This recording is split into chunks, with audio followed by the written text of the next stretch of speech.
comissão organizadora, nosso amigo Renúncio, Beto Quebão, professor Eugênio, Renúncio Silva,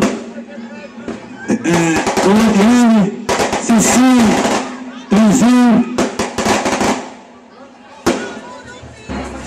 Trenzinho e Camurim são os organizadores deste evento, que também estão trabalhando para que tudo ocorresse bem. Então, pessoal, em nome dessas pessoas, eu quero saudar o prefeito Afonso, o vice-cabeludo, nosso futuro prefeito Ronaldo, os vereadores, candidatos a vereadores e demais autoridades aqui presentes.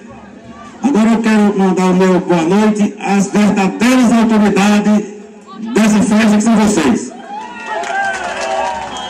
Porque sem vocês não existiria autoridade nesse palácio. Vocês que vêm distantes, deixam seus filhos em casa, muitas vezes deixam a ajuda do marido na panela para servir, ele fica cuidando das crianças. E vocês vieram atender o convite de Ronaldo e de Afonso. Agora eu digo, Afonso, e tudo isso aqui é a sua credibilidade com o povo de Nova Olinda. Não é à toa que você vai transferir para o Ronaldo uma responsabilidade muito grande, e eu tenho certeza que a escolha foi certa. Ronaldo não pensa somente em querer ser prefeito, ele quer ser prefeito para continuar com esse trabalho que você vem fazendo nesses 8 anos, 7 anos e 6 meses.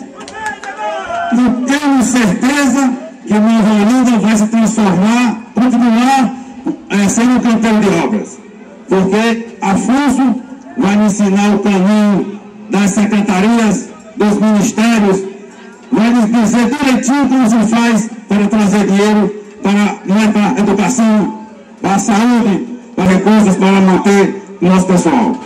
Então eu tenho certeza, confiei em você como você insistia em me convidar para fazer parte do seu grupo. Demorou um tempo, mas quando me decidi, eu vi que eu estava no caminho certo.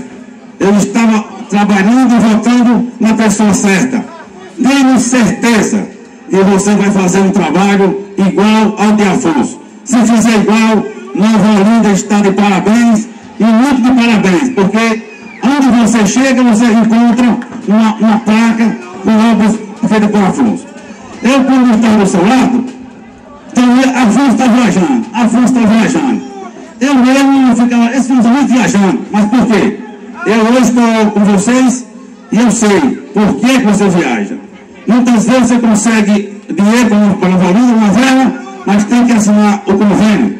Muitas vezes, como assinatura, você tem que correr atrás. Hoje eu sei por que é que Nova Olinda entra tanta obra. É porque você, como diz aqui que é, você é muito pitão. E quem não pede, Deus não usa. Muito obrigado e até a próxima.